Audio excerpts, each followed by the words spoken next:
첫사람 아담의 범죄한 이후로 사람들이 땅에 번성해 나가면서 땅을 채워 나가면서 그 시기에 세상은 더욱 악해져 갔다라고 성경은 말씀하십니다.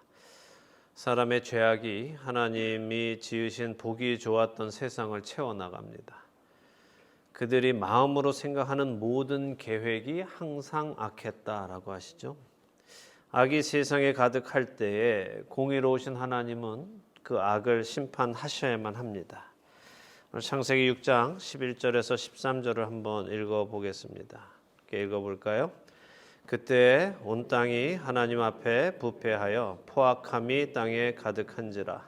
하나님이 보신즉 땅이 부패하였으니 이는 땅에서 모든 혈육 있는 자의 행위가 부패함이었더라. 하나님이 노아에게 이르시되 모든 혈육 있는 자의 포악함이 땅에 가득하므로 그 끝날이 내 앞에 이르렀으니 내가 그들을 땅과 함께 멸하리라. 아멘. 거기까지만 일단 보겠습니다. 하나님은 왜 자신이 보시기에 심히 좋게 창조하신 그 세상을 심판하셔야만 했습니까? 창세기 6장은 그 이유를 뭐라고 하시죠? 부패했기 때문이다 라고 지금 말씀하세요. 우리가 읽은 구절 안에서 보면 부패란 뭐예요? 부패. 썩는 거죠. 상하는 거죠. 네. 상하고 썩으면 본연의 모습을 잃어버리게 됩니다. 더 이상 사용할 수 없죠. 상하기 시작할 때 그 상한 부분을 조금 도려내면은 아직 상하지 않은 부분은 사용할 수 있죠. 근데 부패가 진행돼서 완전히 썩어버리면 그것은 살릴 수가 없습니다. 몸에 나병이 발생해서 몸이 썩어가기 시작하면 썩은 부분을 잘라내면 살 수도 있지만 온몸이 썩어버리면 어떻게 살겠습니까? 여기 창세기 6장 11절 13절에 부패했다 하는 말이 3번이나 등장합니다. 성경에서 3이라는 숫자는 완전성을 이야기하죠. 그래서 천사들이 하나님을 찬양할 때 어떻게 합니까? 거룩하다, 거룩하다 몇 번 하죠? 3번 하죠. 왜? 하나님의 완전하신 거룩함을 노래하기 위해서 거룩하다, 거룩하다, 거룩하다 이렇게 찬송을 합니다. 그래서 여기 부패했다, 부패했다 이것이 3번 적혔다는 것은 뭐예요? 세상이 완전히 썩어버렸다. 그렇죠? 그 결과로 포악함이 땅에 가득했다라고 하시죠. 포악하다 하는 말의 히브리 원어적 의미는 학대하다, 해치다, 탈취하다 이런 의미입니다. 그래서 포악함이 세상에 가득했다 하는 말은 사람들이 서로의 것을 빼앗고 훔치고 약탈하고 여성들을 자신들의 힘으로 그냥 취하고 살인하는 일들이 세상에 가득했다라는 거죠. 무법천지가 되었다 하는 말씀입니다. 이것은 사람들이 하나님의 형상을 따라서 지음을 받았는데도 불구하고 하나님의 그 형상, 하나님의 성품을 다 잃어버렸다 하는 말씀입니다.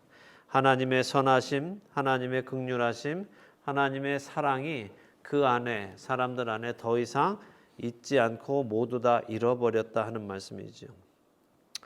보암직도 하고 먹음직도 하고 나를 행복하게 해줄 것 같아서 그 탐스러운 것들을 마음이 가는 대로 취하기 시작했더니 철저하게 육신의 욕심이 원하는 것을 채우면서 살아가는 사람들이 되었다 하는 말입니다. 남을 생각하는 것이 아니라 나만 생각하며 살아가는 세상이 되었다는 것이죠.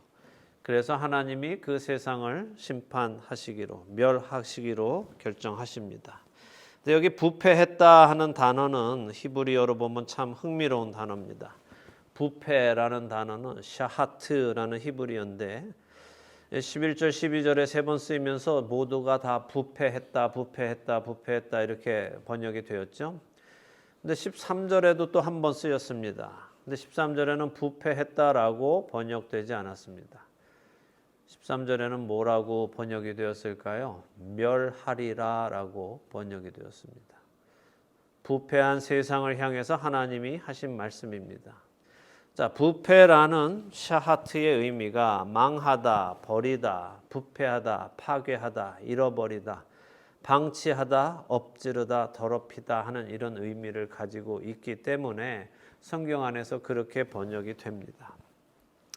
그러니까 지금 11절에서 13절의 말씀은 이런 말씀입니다. 세상은 이미 자신들의 죄로 인해서 샤하트 되었다. 곧 부패하였다. 부패해서 썩어버렸다. 스스로 자정할 수 있는 능력이 없는 상태가 되었다. 그래서 하나님이 그들의 행함에 대한 벌을 하신다기보다 그들 스스로가 멸망을 자초했다라는 말이에요. 샤하트해서 샤하트해서 샤하트 되어서 그들이 샤하트 되게 하나님이 하셨다는 거예요. 이해가 되시죠? 그들은 자신의 죄 속에서 스스로 멸망에 치달은 것입니다.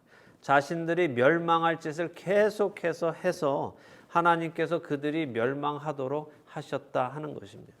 이것이 중요한 포인트입니다. 왜냐하면 하나님을 모르는 세상 사람들은 또 하나님을 제대로 모르는 그리스도인들 중에도 하나님이 멀쩡한 세상을 심판하시는 분으로 오해하고 있기 때문에 그래요.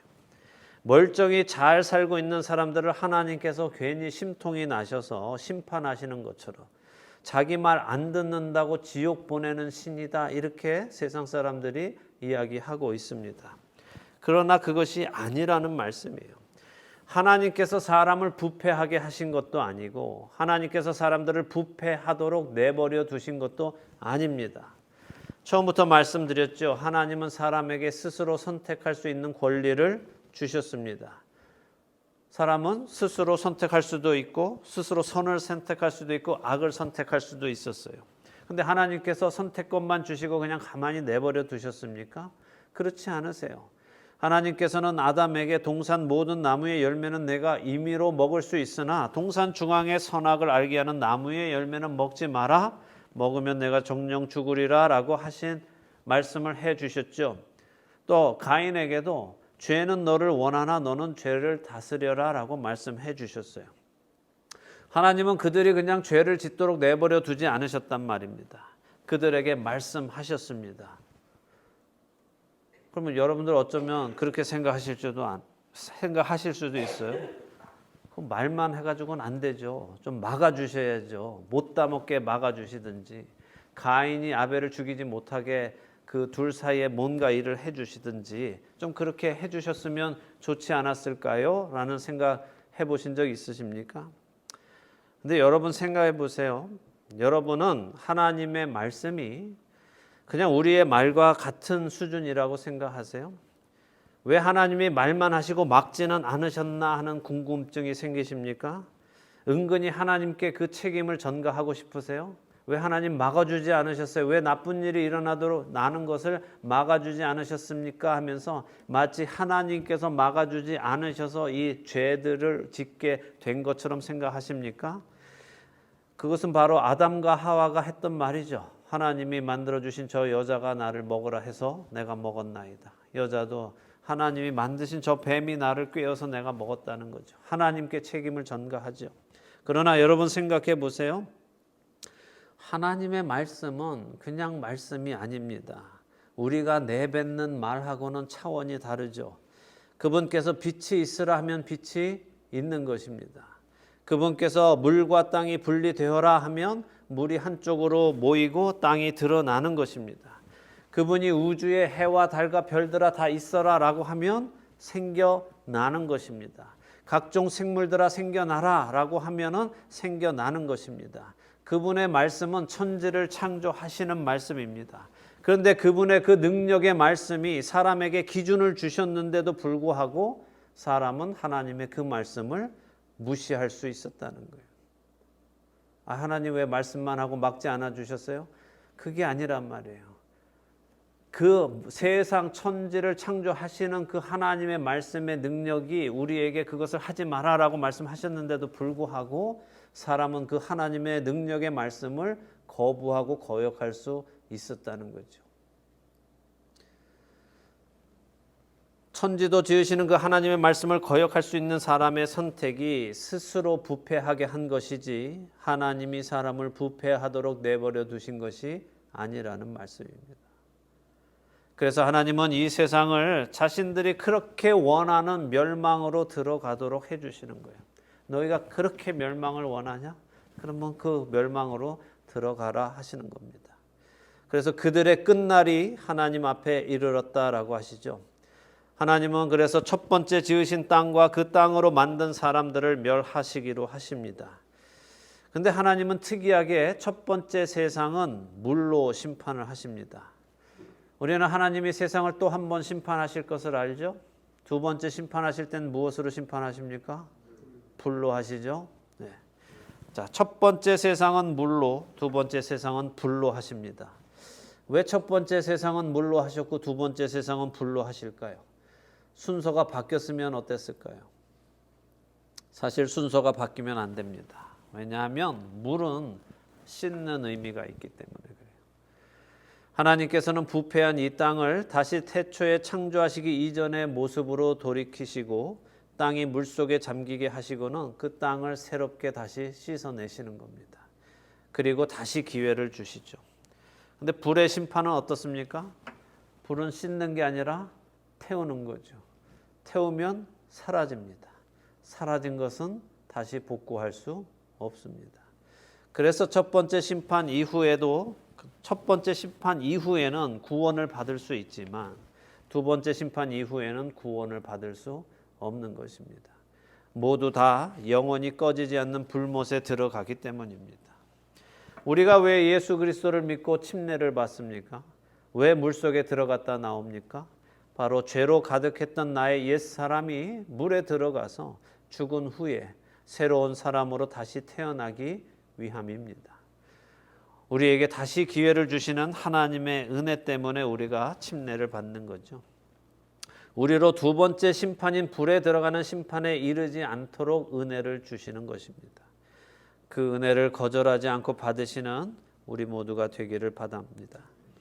자, 이렇게 부패해서 스스로 모두 죽음으로 들어가는 이 세상을 하나님께서는 그들이 원하는 대로 멸망에 들어가게 하십니다. 그런데 노아는 은혜를 입었습니다. 하나님은 심판 중에도 은혜를 베푸시는 분이라고 말씀드렸습니다. 자, 어떻게 그들을 구원하시나요? 이번에 14절을 읽어보겠습니다.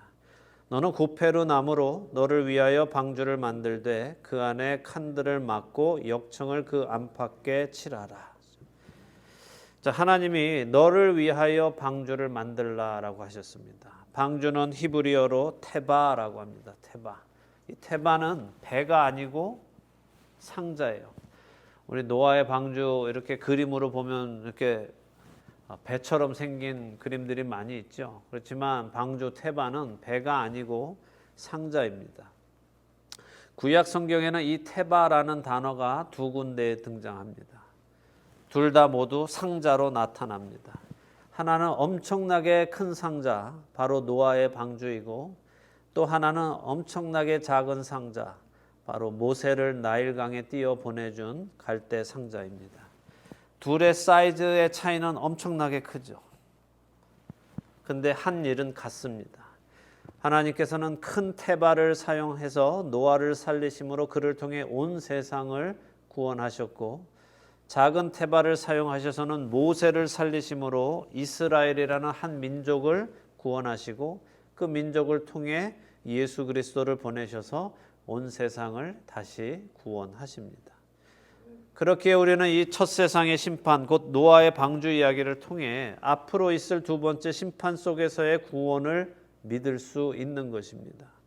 노아가 사용한 고페루 나무는 사실 무슨 나무인지 모릅니다. 개역 한글은 잣나무라고 번역했고 현대인의 성경과 새번역 성경은 잣나무라고 번역했어요. 그리고 공동 번역은 전나무라고 번역했어요. 다 달라요, 세 개가. 왜 그랬겠어요? 뭔지 모르니까 그렇게 비슷한 걸로 한 것입니다. 그래서 우리는 모르니까 그냥 고페루 나무로 지금 이제 개역 개정은 그냥 그렇게 그냥 쓴 겁니다. 하나님께서는 노아에게 고페루 나무로 방주를 만들고 그 안에 칸들을 막고는 역청을 안팎으로 칠하라라고 하시죠. 자, 역청은 뭐예요? 아스팔트 위에 바르는 끈적끈적한 기름이죠. 그러니까 이거는 접착력도 있으면서 동시에 방수 효과도 가지고 있습니다. 기름 덩어리니까 물이 그 안에 들어가지 않죠. 하나님께서 방주의 안팎을 이 역청으로 칠해서 나무들을 고정시키고 그 나무 틈 사이로 물이 들어오지 않도록 준비를 시키십니다. 근데 여기 역청을 칠하다라는 히브리 말도 참 특이합니다. 자, 역청은 히브리 말로 코페르예요. 코페르 역청은. 근데 여기 칠하다 이거는 카파르입니다. 그러니까 카파르의 명사형이 코페르고 코페르의 동사형이 카파르입니다. 더 재밌는 건 앞에 나무가 무슨 나무라고요? 고페르, 그죠? 그러니까 고페르 나무를 코페르로 카파르 해라 이렇게 쓰고 계시는 거예요. 히브리어의 언어 유희죠. 근데 이 칠한다, 카파르라는 말은 칠하다라는 의미로도 여기선 쓰이지만 이 단어 안에 있는 의미는 덮다라는 의미가 있어요. 덮다, 덮어준다 하는 의미. 그래서 속죄하다, 용서하다 하는 의미를 가지고 있는 단어입니다. 그래서 이 단어는 출애굽기, 레위기에서는 계속해서 성소 안에서 속죄하다, 대속하다 하는 말로 번역이 됩니다. 그러니까 하나님은 지금 노아의 방주를 특이한 단어를 사용하셔서 역청을 바르도록 표현하신 건데 그것은 구원의 방주에 역청을 바르는 것이 그들을 물의 심판으로부터 덮어서 보호해 주신다. 죄를 사해 주신다. 죄로부터 보호해 주신다는 의미를 가지고 있는 거죠. 결국 예수 그리스도의 피가 우리를 덮어서 보호하여 주실 것을 노아의 방주를 통해서도 보여주고 계시는 겁니다. 잘 아시겠지만 이 방주는 노도 없고 닷도 없고 돛도 없습니다. 인간이 원하는 방향으로 갈 수 있는 방법이 전혀 없는 것이 상자입니다. 방주는 배가 아니라고 말씀드렸어요. 자, 배는 애초에 지을 때 선장이 원하는 곳으로 가도록 설계를 하죠. 그러나 방주는 그냥 상자입니다. 방주를 지은 목적은 어디로 가기 위함이 아니라 물 위에 뜨기 위함입니다. 그게 목적이에요. 그래서 방주는 자신의 의지대로 가는 것이 아니라 하나님의 인도하심을 따라 가는 것입니다. 노아의 방주에는 창이 몇 개 있을까요? 창이 하나 있습니다. 문은 몇 개 있을까요? 문도 하나입니다. 방주 사이즈가 얼마인지 아세요? 길이가 450피트입니다. 높이는 45피트고 너비는 75피트입니다. 그런데 그 큰 건물에 문이 몇 개라고요? 하나. 들어가려면 저쪽 뒤로 갔다가 다시 오려면 문을 좀 여러 개 내주면 통행이 쉬울 텐데 문이 하나밖에 없단 말입니다. 무엇을 말씀하시는 거예요? 구원의 문은 하나밖에 없다는 거예요. 구원으로 들어가는 문은 오직 하나라는 것입니다. 또 창이 왜 하나일까요? 창문이 왜 하나일까요?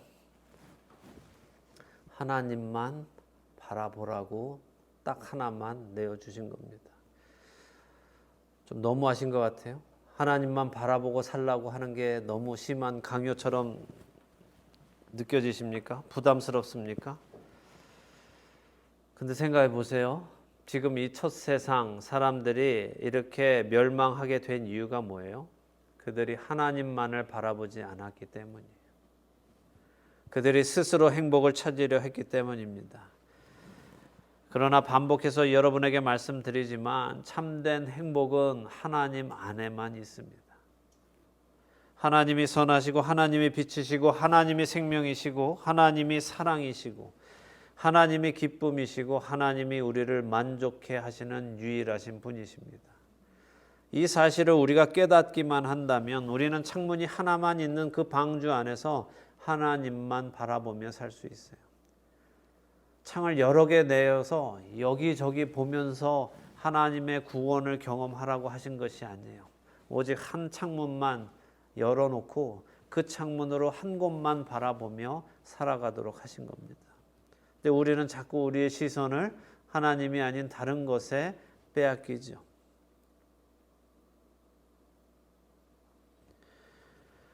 노아는 하나님이 말씀하신 모든 것을 준행하였다라고 기록합니다. 하나님의 말씀에 순종해서 모든 일을 준비했습니다. 이제 창세기 다음 장인 7장으로 한번 넘어가 보겠습니다. 7장 4절을 한번 보겠습니다. 7장 4절은 이렇게 말씀하십니다. 지금부터 7일이면 내가 40주야를 땅에 비를 내려 내가 지은 모든 생물을 지면에서 쓸어버리리라. 하나님께서는 노아에게 언제 비가 내려서 세상의 심판이 시작될 것인지 알려주십니다. 그리고 그 비가 얼마 동안 지속될 것인지도 알려주시죠. 얼마 동안 온다고요? 40주야. 그죠? 40이라는 숫자의 성경적 의미는 오랜 시간을 의미합니다. 오랜 시간. 그러나 동시에 그 오랜 시간을 통해서 새롭게 되는 것을 의미하기도 하죠. 모세가 시내산에 올라가서 40일을 있었고 모세의 삶은 40년을 주기로 변화합니다. 이스라엘 정탐꾼들이 가나안 땅을 40일간 정탐했고 광야 이스라엘 백성들은 40년간 광야 생활을 했습니다. 그리고 예수님은 40일을 금식하셨죠.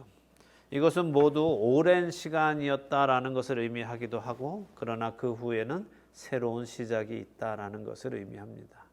자, 창세기 7장 11절에서 16절을 함께 읽겠습니다.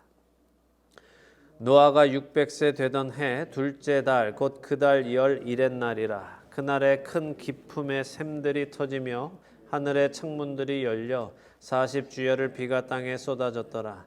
곧 그날에 노아와 그의 아들 셈, 함, 야벳과 노아의 아내와 세 며느리가 다 방주로 들어갔고 그들과 모든 짐승들이 그 종류대로 모든 가축이 그 종류대로 땅에 기는 모든 것이 그 종류대로 모든 새가 그 종류대로 무릇 생명의 기운이 있는 육체가 둘씩 노아에게 나와 방주로 들어갔으니 들어간 것들은 모든 것의 암수라. 하나님이 그에게 명하신 대로 들어가매 여호와께서 그를 들여보내고 문을 닫으시더라. 자, 하나님이 말씀하신 대로 7일 후에 물의 심판이 시작됩니다. 그러니까 하나님은 노아에게 언제 심판이 올지를 말씀해 주셨죠. 에녹에게도 말씀해 주셨어요. 그래서 그 아들을 무드셀라라고 지었죠.